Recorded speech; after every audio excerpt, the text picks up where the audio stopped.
Hello friends, जय जगन्नाथ। आज एक ओडिया व्याकरण क्लास को आपण मानकु स्वागत। तो आज ये क्लास रे हमें डिस्कशन करबा विशेष्य, विशेषण, सर्वनाम, अव्यय एवं क्रिया जो थे कि तुमर 100+ सिलेक्टिव एमसीक्यू क्वेश्चन अच्छी जहाँकि तुम मानू आगामी ओटीएटी, एसएसडी, सिटी एंट्रांस ता सहित आमर कंबाइन एग्जाम जो OSSS हम RI, ARY, amino, ICDS, SFS सबू किसी एग्जाम बहुत बहुत हेल्पफुल करिवो। तो फ्रेंड्स मु कहि रखुची जो माने कि चैनल को प्रथम थर पर विजिट करूच चैनल को सब्सक्राइब कर रखिबो। जदि तुम मानू कि वीडियोटी भल लागिबो निहाती भाव लाइक करिवो, कमेंट करिवो एवं ता सहित शेयर मध्य करिनबो। तो चलंतु आज क्लास टी को आरंभ करिबा। तो आज प्रथम प्रश्न पचारि कालिदास कवि मानक मध्य श्रेष्ठ रेखांकित पदटी जो कविता आम हूँ रेखांकित अच्छी ये रेखांकित पदटी डैश वाचक विशेष्य अटे। तो जानिथिबो विशेष्य आमर 5 प्रकार है व्यक्तिवाचक, जातिवाचक, वस्तुवाचक, गुणवाचक आ गोटे हूँ नामवाचक। ये जो कविता तुमर कौ वाचक विशेष जाऊँगी देख कालिदास को पचारि आमर एटा नामवाचक विशेष होता कि कवि कथा पचार जेहेतु टोटाली कवि जाति को बुझाऊँगी तो यहाँ आमर हो जातिवाचक विशेष हो। तो परवर्ती प्रश्न देखा 2 नंबर पचारि कालिदास भारतर शेक्सपियर रेखांकित पदटी डैश अटे। ये जो शेक्सपियर यहाँ आमर कौ प्रकार विशेष्य अटे। तो ऑप्शन गुड़िक देखनी व्यक्तिवाचक, जातिवाचक, वस्तुवाचक आउ गुणवाचक।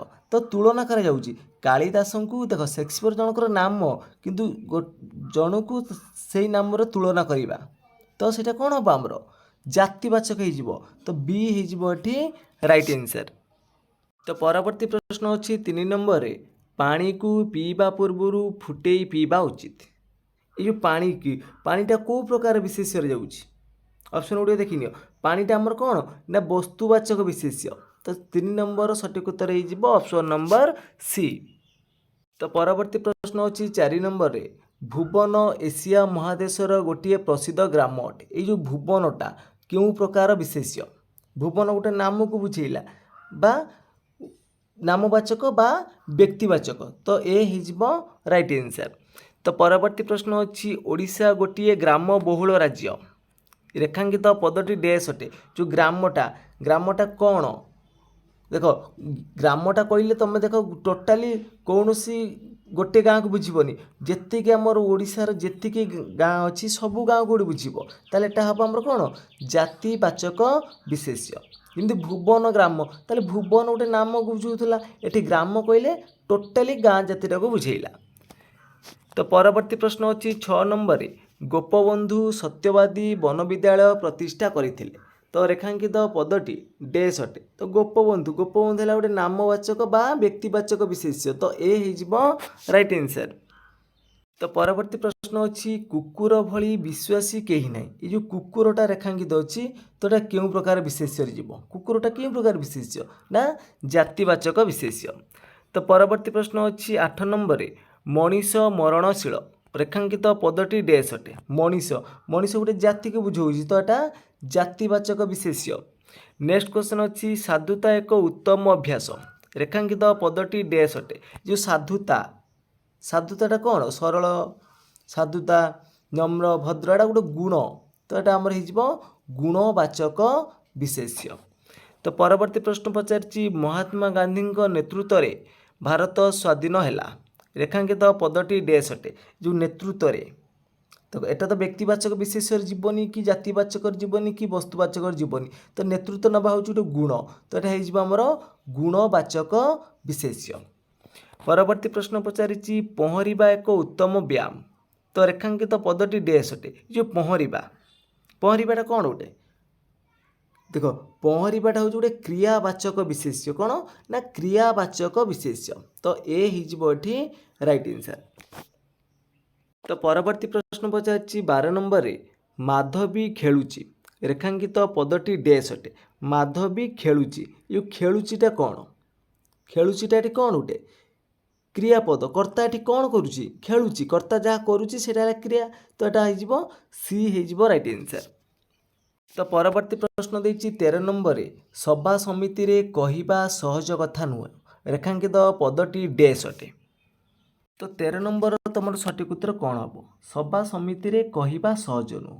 ତ ଏଇଟା ଆମର କ୍ରିୟାବାଚକ ବିଶେଷ୍ୟ ହେଇଯିବ। କ'ଣ ହେଇଯିବ ନା କ୍ରିୟାବାଚକ ବିଶେଷ୍ୟ। ତ ଅପସନ୍ ନମ୍ବର ଏ ହେଇଯିବ। ତ କ୍ରିୟାବାଚକ ବିଶେଷ୍ୟ କ'ଣ ନା ଯେଉଁ ବିଶେଷ୍ୟ ପଦ କୌଣସି ନିର୍ଦ୍ଦିଷ୍ଟ କ୍ରିୟା ବା କାର୍ଯ୍ୟର ନାମକୁ ବୁଝାଏ ତାକୁ ଆମେ କ୍ରିୟାବାଚକ ବିଶେଷ୍ୟ କହନ୍ତି। ଯେମିତିକି ଯେଉଁ ପଦର କାଳ, ପୁରୁଷ, ବଚନ ଆଦିରେ ସୂଚନା ମିଳେ ନାହିଁ ତାହାକୁ ଆମେ କ୍ରିୟାବାଚକ ବିଶେଷ୍ୟ ବୋଲି କହିଥାନ୍ତି। ତ ଅପସନ୍ ନମ୍ବର ଏ ହେଇଯିବ ରାଇଟ୍ ଆନ୍ସର୍। ପରବର୍ତ୍ତୀ ପ୍ରଶ୍ନ ଅଛି ରାମ ପିତୃସତ୍ୟ ପାଳନ କରି 14 ବର୍ଷ ବଣକୁ ଯାଇଥିଲେ। ରେଖାଙ୍କିତ ପଦଟି ଡ୍ୟାସ୍ ଅଟେ। ତ ରାମଙ୍କ ଉପରେ ରେଖାଙ୍କିତ ଅଛି ମାନେ ରାମ ହେଲା ନାମବାଚକ ବା ବ୍ୟକ୍ତିବାଚକ। ତ ଏ ହେଇଯିବ ରାଇଟ୍ ଆନ୍ସର୍। ପରବର୍ତ୍ତୀ ପ୍ରଶ୍ନ ଅଛି ସୁନା ଏକ ମୂଲ୍ୟବାନ ଧାତୁ। ସୁନାଟା ହେଉଛି ଆମର କ'ଣ ନା ବସ୍ତୁବାଚକ ବିଶେଷ୍ୟ। ନେକ୍ସଟ କ୍ୱେଶ୍ଚନ୍ ଦେଖିବା ଗାନ୍ଧୀଜୀ ରାମ ରାଜ୍ୟର ପରିକଳ୍ପନା କରିଥିଲେ। ରେଖାଙ୍କିତ ପଦଟି ଡ୍ୟାସ୍ ଅଟେ। 16 ନମ୍ବର ସଠିକ୍ ଉତ୍ତର କ'ଣ ହେବ? ଗାନ୍ଧୀଜୀ ରାମ ରାଜ୍ୟର ପରିକଳ୍ପନା କରିଥିଲେ। ଏଠି ରାମଟା ଗୋଟେ ନାମକୁ ଭାବିକି ମାରିଦେବନି ହେଲା, କାହିଁକିନା ପରିକଳ୍ପନା କରିଥିଲେ। ଏଠି ଦେଖ ଅପସନ୍ରେ ଦେଇଛି ବ୍ୟକ୍ତିବାଚକ ବିଶେଷ୍ୟ, ବିଶେଷଣ, ବସ୍ତୁବାଚକ ବିଶେଷ୍ୟ ଆଉ ଗୁଣବାଚକ ବିଶେଷ୍ୟ। ଗାନ୍ଧୀଜୀ ରାମ ରାଜ୍ୟ ପରିକଳ୍ପନା କରିଥିଲେ। କିପରି ରାଜ୍ୟଟା କରିବା ପାଇଁ ସେ ପରିକଳ୍ପନା କରିଥିଲେ ନା ରାମ ରାଜ୍ୟ। ତ ଏଟା ହେଇଯିବ ଗୋଟେ ବିଶେଷଣ ପଦ ହେଇଯିବ। ତ ବି ହେଇଯିବ ଏଠି ରାଇଟ୍ ଆନ୍ସର୍। ତ ପରବର୍ତ୍ତୀ ପ୍ରଶ୍ନ ଅଛି ସାହସର ସହିତ ଅନ୍ୟାୟର ବିରୋଧ କର। ସାହସର ସହିତ ଅନ୍ୟାୟର ବିରୋଧ କର। ତ ରେଖାଙ୍କିତ ପଦଟି ଡ୍ୟାସ୍ ଅଟେ। ଯେଉଁ ସାହସଟା କ'ଣ ଗୁଣବାଚକ ବିଶେଷ୍ୟ। ତ ଡି ହେଇଯିବ ରାଇଟ୍ ଆନ୍ସର୍। ପରବର୍ତ୍ତୀ ପ୍ରଶ୍ନ ଅଛି ଲୋଭ ମନୁଷ୍ୟର ପରମ ଶତ୍ରୁ। ରେଖାଙ୍କିତ ପଦଟି ଡ୍ୟାସ୍ ଅଟେ। ଯେଉଁ ଲୋଭ ଦେଖ ବିଶେଷ୍ୟକୁ ଯିଏ ବିଶେଷିତ କରୁଛି ମନୁଷ୍ୟଟା ତାର ପ୍ରକୃତି ବିଷୟରେ ଯିଏ ଜଣାଉଛି କେମିତିଆ ମନୁଷ୍ୟ ସିଏ ନା ଲୋଭୀ ମଣିଷ ବା ଲୋଭ ମଣିଷ। ତ ଏଇଟା କ'ଣ ହେବ ବିଶେଷଣ ହେଇଯିବ। ତ ଏ ହେଇଯିବ ରାଇଟ୍ ଆନ୍ସର୍। ତ ପରବର୍ତ୍ତୀ ପ୍ରଶ୍ନ ଅଛି ମୋର ପଠନ ଶେଷ ହୋଇନାହିଁ। ରେଖାଙ୍କିତ ପଦଟି ଡ୍ୟାସ୍ ଅଟେ। ମୋର ପଠନ ଶେଷ ହୋଇନି। ପଠନ ଏଟା ହେଉଛି କ'ଣ ବିଶେଷ୍ୟ ପଦ ହେଲା। ଅପସନ୍ ନମ୍ବର ଏ ହେଇଯିବ ରାଇଟ୍ ଆନ୍ସର୍। କ୍ରିୟାପଦ ମାରିବନି ହେଲା। ଏଟା କ'ଣ ନା ବିଶେଷ୍ୟ ପଦ। ତ ପରବର୍ତ୍ତୀ ପ୍ରଶ୍ନ ଅଛି କପିଳେନ୍ଦ୍ର ଦେବ ଥିଲେ ଓଡ଼ିଶାର ଆଲେକଜାଣ୍ଡାର। ରେଖାଙ୍କିତ ପଦଟି ଡ୍ୟାସ୍ ଅଟେ। ତ କପିଳେନ୍ଦ୍ର ଦେବକୁ ଆମର ଆଲେକଜାଣ୍ଡାର ସହିତ ତୁଳନା କରାଯାଉଛି। ତାହେଲେ ଆଲେକଜାଣ୍ଡାର ଜଣଙ୍କ ନାମ, କିନ୍ତୁ ଦେଖ ଗୋଟେ ନାମ ଆଉ ଗୋଟେ ନାମ ସହିତ ତୁଳନା କଲେ ତ ଏଇଟାକୁ କ'ଣ କହିବା ନା ଜାତିବାଚକ ବିଶେଷ୍ୟ ବୋଲି କହିବା। ତ ବି ହେଇଯିବ ରାଇଟ୍ ଆନ୍ସର୍। ପରବର୍ତ୍ତୀ ପ୍ରଶ୍ନ ଅଛି ଦରିଦ୍ରର ସେବା ହିଁ ଈଶ୍ୱରଙ୍କ ସେବା। ତ ସେବା ଏ ସେବାଟା କେଉଁ ପଦ ନା ସେବା କରିବା। ଏଟା ହେଉଛି ସେଇ କ୍ରିୟାବାଚକ ବିଶେଷ୍ୟ। ଅପସନ୍ ନମ୍ବର ଏ ହେଇଯିବ ରାଇଟ୍ ଆନ୍ସର୍। ତ ନେକ୍ସଟ କ୍ୱେଶ୍ଚନ୍ ଦେଇଛି 19ର ପୂର୍ବବାଚକ ଶବ୍ଦ ଡ୍ୟାସ୍ ଅଟେ। ତ 19ର ପୂର୍ବବାଚକ ଶବ୍ଦ କ'ଣ ହେବ ଊନବିଂଶ। ତ ବି ହେଇଯିବ ରାଇଟ୍ ଆନ୍ସର୍। ପରବର୍ତ୍ତୀ ପ୍ରଶ୍ନ ଅଛି ତୁମେ ଦୁଷ୍ଟ। ରେଖାଙ୍କିତ ପଦଟି କେଉଁ ପ୍ରକାର ବିଶେଷଣର ଉଦାହରଣ ଅଟେ? କ୍ୱେଶ୍ଚନ୍ ନମ୍ବର 23 ଦେଖ ତୁମେ ଦୁଷ୍ଟ। ତୁମେ ହେଲା ଏଠି କ'ଣ ଗୋଟେ ସର୍ବନାମ ପଦ ହେଲା। ଦୁଷ୍ଟ ହେଲା ଏଠି ବିଶେଷଣ। ଦୁଷ୍ଟ କ'ଣ ବିଶେଷଣ। ତାହେଲେ ଏଟା କ'ଣ ହେବ ସର୍ବନାମର ବିଶେଷଣ। କ'ଣ ହେବ ନା ସର୍ବନାମର ବିଶେଷଣ। ଏ ହେଇଯିବ ରାଇଟ୍ ଆନ୍ସର୍। ପରବର୍ତ୍ତୀ ପ୍ରଶ୍ନ ଅଛି ରାମଚନ୍ଦ୍ର କୃପାଳୁ ଥିଲେ। ରେଖାଙ୍କିତ ପଦଟି ଡ୍ୟାସ୍ ବାଚକ ବିଶେଷଣ ଅଟେ। ରାମଚନ୍ଦ୍ର କୃପାଳୁ ଥିଲେ। ଏ ଯେଉଁ ରେଖାଙ୍କିତ ପଦ ଅଛି କୃପାଳୁ ଏଟା କେଉଁ ପ୍ରକାର ପଦ ନା ଦେଖ ରାମଚନ୍ଦ୍ର ଏଠି କେଉଁ ପଦ ବିଶେଷ୍ୟ ପଦ। ତାପରେ କୃପାଳୁ ଏଠି କେଉଁ ପଦ ନା କୃପାଳୁ ହେଲା ଆମର ବିଶେଷଣ ପଦ। କୃପାଳୁ ହେଲା ବିଶେଷଣ ପଦ। ତ ବିଶେଷ୍ୟ ପଦ ପରେ ଯଦି ବିଶେଷଣ ଥିବ ସେଇଟା ହେଇଯିବ ତୁମର କ'ଣ ନା ବିଧେୟ ବିଶେଷଣ। କ'ଣ ହେବ ବିଧେୟ ବିଶେଷଣ। ସି ହେଇଯିବ ରାଇଟ୍ ଆନ୍ସର୍। ତ ପରବର୍ତ୍ତୀ ପ୍ରଶ୍ନ ଅଛି କ୍ୱେଶ୍ଚନ୍ ନମ୍ବର 25ରେ ପଚାରିଛି ଦୀପଟି ମିଞ୍ଜି ମିଞ୍ଜି ଜଳୁଛି। ରେଖାଙ୍କିତ ପଦଟି ଡ୍ୟାସ୍ ବାଚକ ବିଶେଷ୍ୟ। ଦୀପଟି ମିଞ୍ଜି ମିଞ୍ଜି ଜଳୁଛି। ମିଞ୍ଜି ମିଞ୍ଜି ଜଳୁଛି ସେ ଦେଖ ଜଳିବା ବିଷୟରେ ଜଣାଉଛି ନା। ଜଳୁଛି କିପରି ଜଳୁଛି ମିଞ୍ଜି ମିଞ୍ଜି ଜଳୁଛି। ତ ଜଳୁଛି ଏଠି ଗୋଟେ କ୍ରିୟା। ତାହେଲେ କ'ଣ ହେବ ଏଟା କ୍ରିୟା ବିଶେଷଣ। କ'ଣ ହେବ କ୍ରିୟାଟାକୁ ବିଶେଷିତ କଲା। ମିଞ୍ଜି ମିଞ୍ଜି ହେଲା ବିଶେଷଣ ପଦ। ସେ କାହାକୁ ବିଶେଷିତ କଲା କ୍ରିୟାକୁ। ତାହେଲେ ହେଇଯିବ କ୍ରିୟା ବିଶେଷଣ। ପରବର୍ତ୍ତୀ ପ୍ରଶ୍ନ ଅଛି ଗୋଟିଏ ଗୋଷ୍ଠୀ ମଧ୍ୟରେ ତୁଳନା କରିବାକୁ ହେଲେ ନିମ୍ନୋକ୍ତ ମଧ୍ୟରୁ କେଉଁ ଶବ୍ଦଟି ବ୍ୟବହାର କରାଯିବ? ଯେଉଁ ଦେଇଛି ବୃଦ୍ଧ, ବଶିଷ୍ଠ, ବର୍ଷିୟାନ, ଜ୍ୟେଷ୍ଠ ଗୋଟେ ଗୋଷ୍ଠୀକୁ ତୁଳନା କରି ପକେଇଲେ देख गोटे गोष्ठी कले कौन हम वशिष्ठ तो बी हो राइट आंसर। तो परवर्ती प्रश्न अच्छी जे देश जाई से फल खाई रेखांकित पद दुईटी डैश अटे जे आउ से यहाँ कौन सार्वनामिक विशेषण जे से जार तार है यहाँ हूँ सार्वनामिक विशेषण।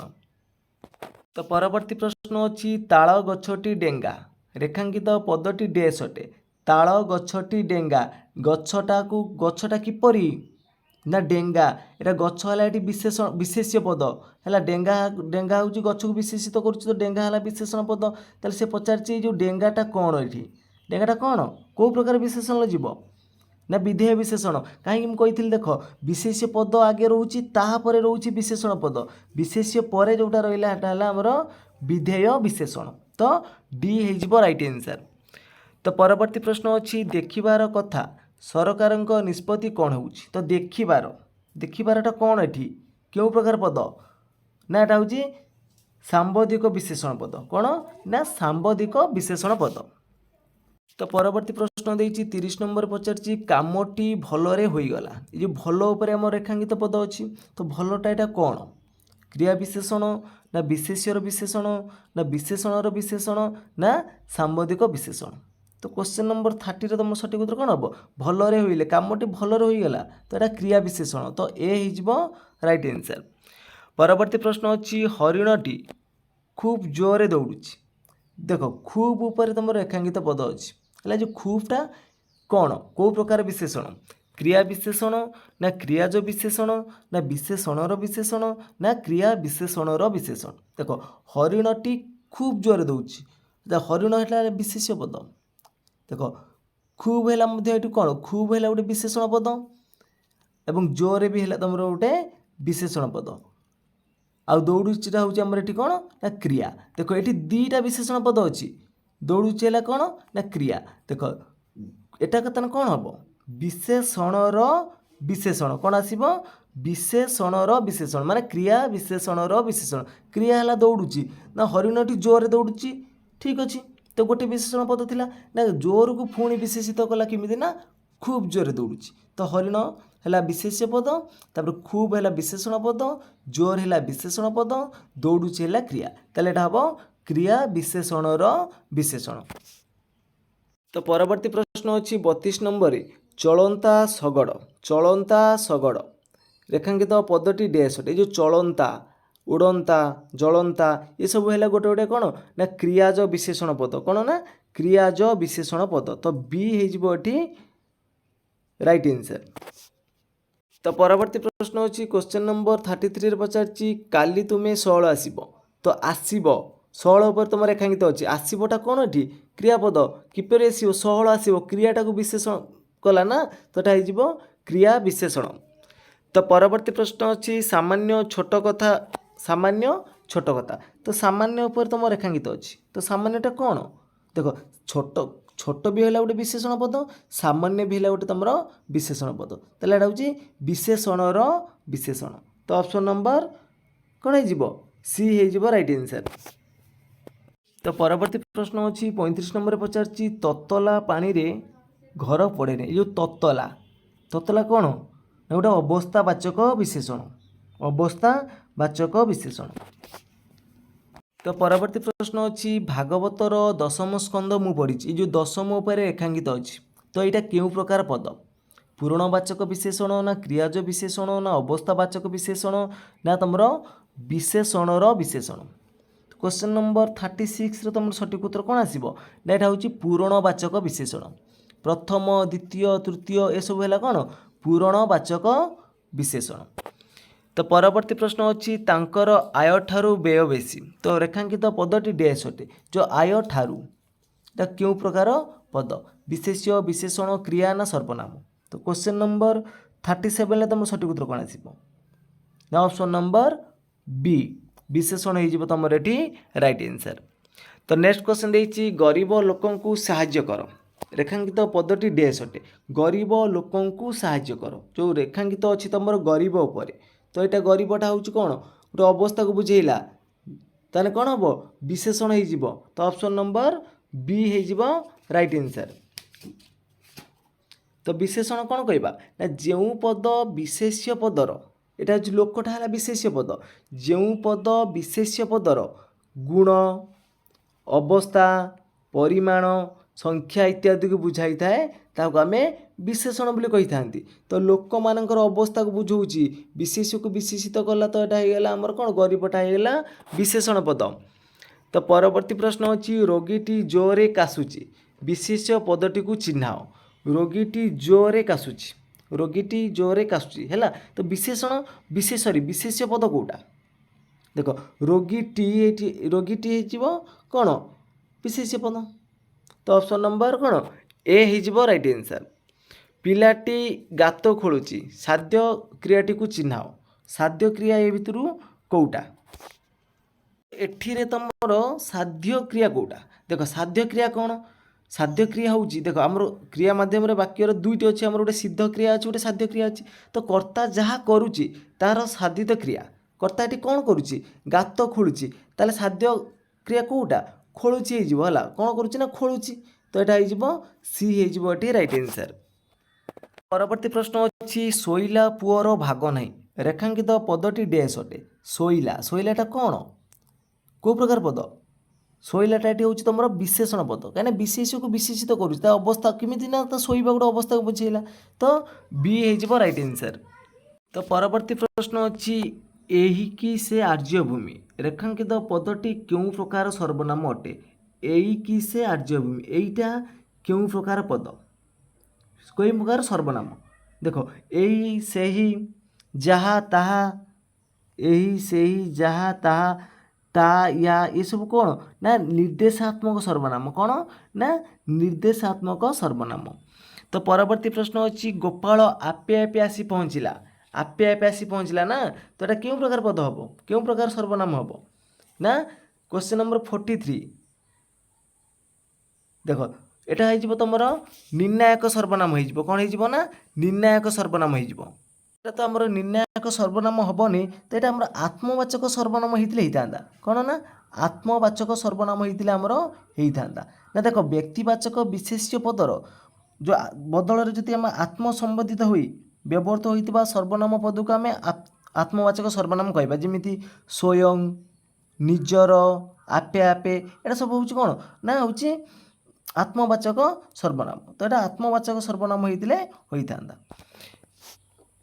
तो परवर्ती प्रश्न देछि सर्वनाम को केते भाग में विभक्त करा जाइछि ऑप्शन देछि 2 3 4 7 तो सर्वनाम को आमर 7 भाग में विभक्त कराइछि गोटे है पुरुषवाचक सर्वनाम तापर आसला आमर कौन निर्देशात्मक सर्वनाम तापर आमर प्रश्नवाचक सर्वनाम तापर आसला कौन संबंधवाचक सर्वनाम 5 आसवा आमर निर्णायक सर्वनाम 6 आसला आमर कौन समष्टिवाचक सर्वनाम एवं 7 आमर आत्मवाचक सर्वनाम। तो सर्वनाम को 7 भाग में विभक्त करा जाइछि।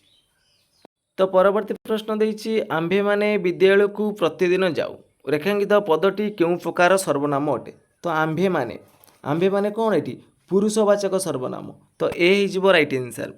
तो परवर्ती प्रश्न अच्छी सेमानंकर डकायती करने उद्यम सफल हो पारिला नहीं रेखांकित पदटी क्यों प्रकार सर्वनाम अटे सेमानंकर डकायती करने सफल है तो सेमानंकर क्यों प्रकार सर्वनाम हम ऑप्शन गोटे देखनी यहाँ हूँ से पुरुषवाचक तृतीय पुरुष ना पुरुषवाचक सर्वनाम। परवर्ती प्रश्न पचारि मु कौन एत खराब ये कौन तो जापर कौन लगे कौन हम प्रश्नवाचक हो।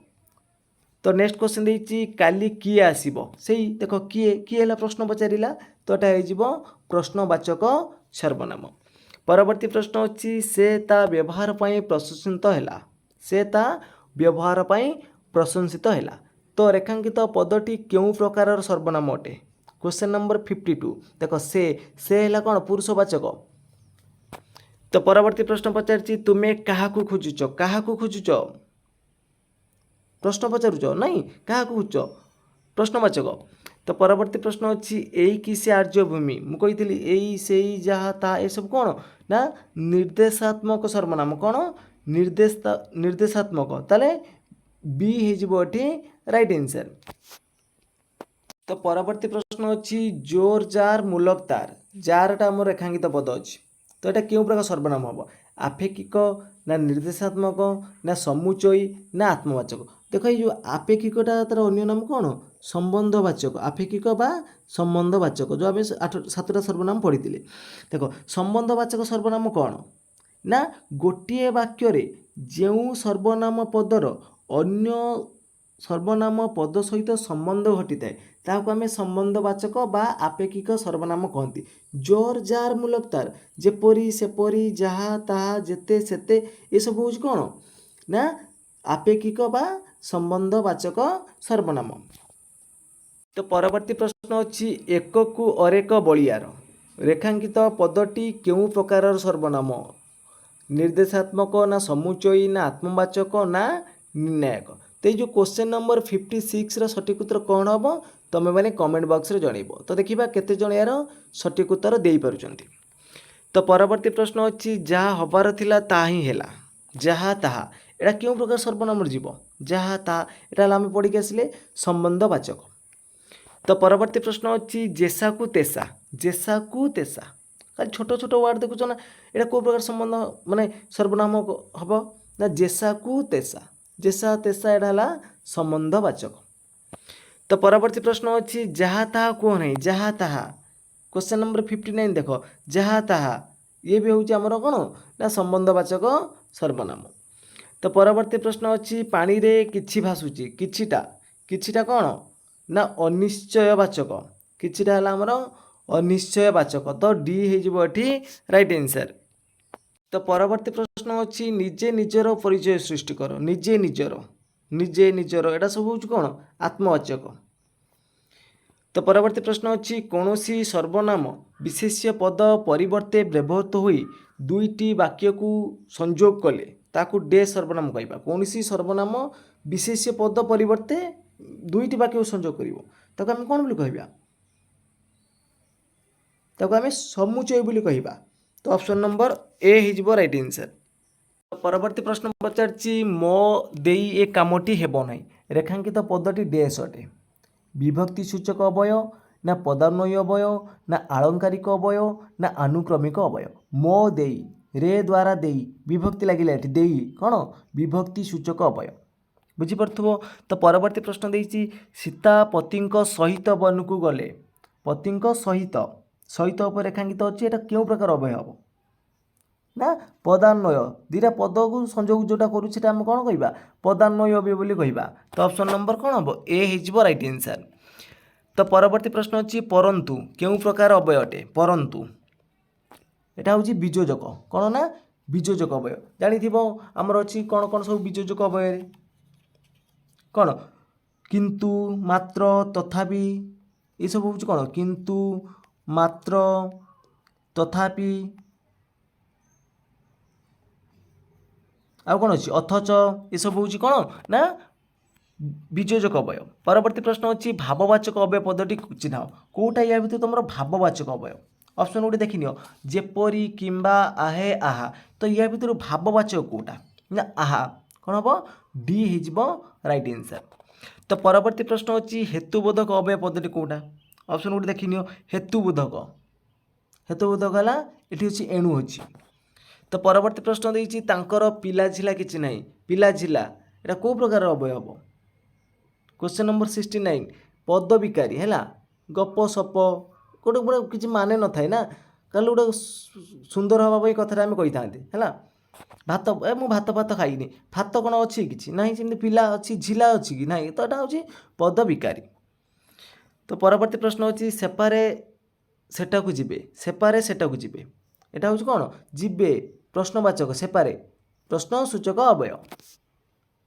तो परवर्ती प्रश्न पचार गोविंद खेल जेपरी पाठरे सेपरी रेखांकित पदटी क्यों प्रकार अवय गोविंद खेल जेपरी पाठरे सेपरी।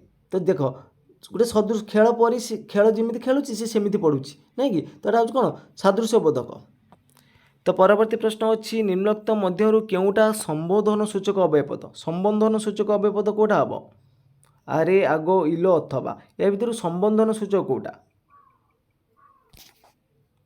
तो तीनटा आगे देख जो आरे आग इलो क्या गोटे संबोधन करुँच ना ये तीनटा आगे संबोधन अवयपद कि नुआ पचार तो अथवाटा होटा कौन अथवाटा आम जान बीजोजक तो कौन हो ना डी होटी राइट आंसर। तो फ्रेंड्स आज क्लास टी सरी जाइए जदि तुम मानक क्लास भल लगी निहाती भाव लाइक कर कमेंट कर सहित सेयार करनब एवं जो पिला माने चैनल को प्रथम थर पर विजिट करुथबो चैनल को सब्सक्राइब कर रखिबो। तो फ्रेंड्स आज में एतिकी जय जगन्नाथ जय हिंद।